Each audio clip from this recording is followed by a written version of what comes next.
Mind sciences, or the study of human behavior in relation to the mind, is the newest of all the arts. It's less than 100 years old.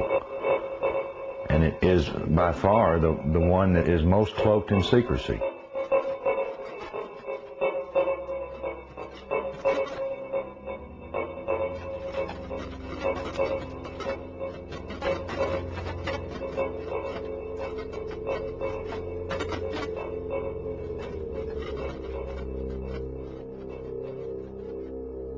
The origins of psychological warfare were in Nazi Germany, and in the Nazi ideology they had something that was called Weltanschauungskrieg, which means worldview warfare.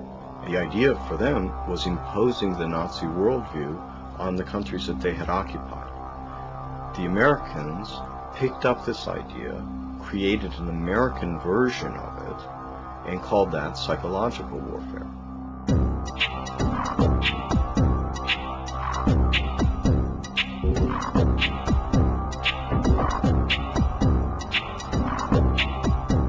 In trying to understand psychological warfare and in trying to understand the American approach to the post-war efforts to control people's minds, both as individuals and on a mass scale, there's a lot of illusions about how that was done. Were Nazis involved in that process? Yes, they were.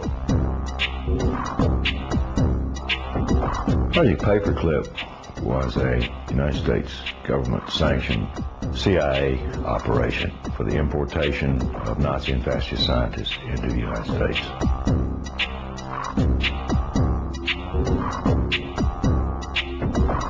Their statement was simply this: if we don't bring these people into this country and contain them, then our enemies, the Soviet Union, will get them.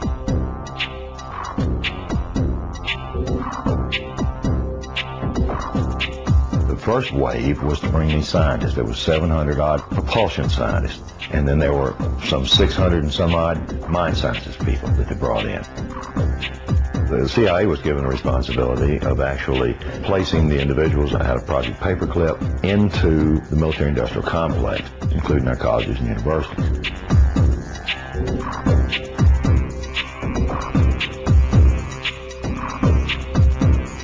Mind control was a psychological warfare weapon that Adolf Hitler regarded as the answer for taking over the entire planet.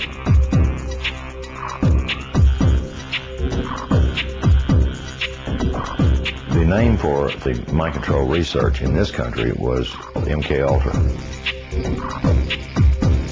MK-Ultra was one program of a series of programs that came out of the CIA to experiment with different types of mind control, using drugs, using electroshock, using insulin shock, and other techniques.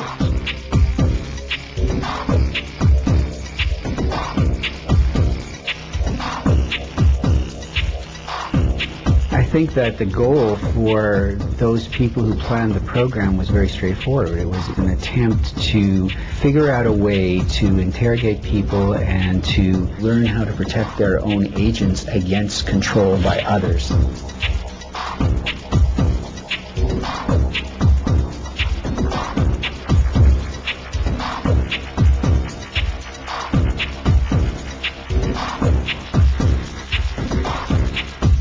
If you put someone in a position of being disabled by not feeding them or not allowing them to sleep or overwhelming them with sound, if you use massive shock treatment and you give people massive doses of drugs such as PCP or mescaline or amphetamines or LSD, and if you put them in periods of darkness where they can't predict from one minute to another what is going to happen next, so they're always dreading, there's no consistency to sort of what's going to happen, anybody can be put in a position of being open to brainwashing.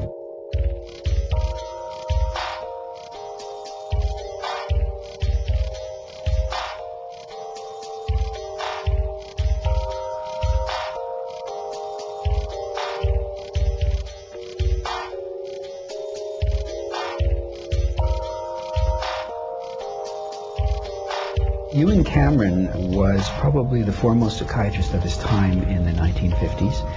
He was using high-tech sound techniques. He was using multiple kinds of loop recorders to force people to listen to recorded messages 24 hours a day for weeks on end to basically destroy people's thinking patterns.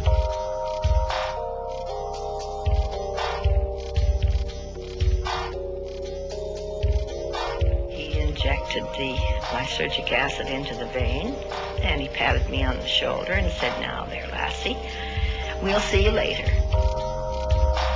And I started to feel very frightened, and the fright became a terror. And I sort of began throwing myself from one side of the room to the other. I didn't know what to do to stop this feeling. It felt like my bones were melting, that I just didn't know who I was anymore.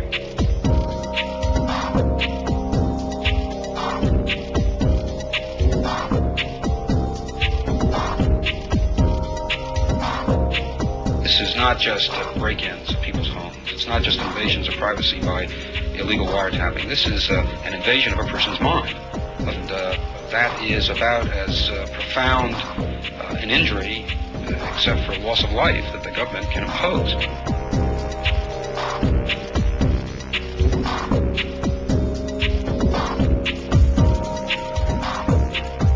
This was a post-Nazi program, if you will. It was an Americanization. I've often made the statement, and I still make it flippantly. The Nazis didn't lose the war. They just had to move. Now it's 50 years later. Now they're much more clever, much more sophisticated. They have a lot more money to spend.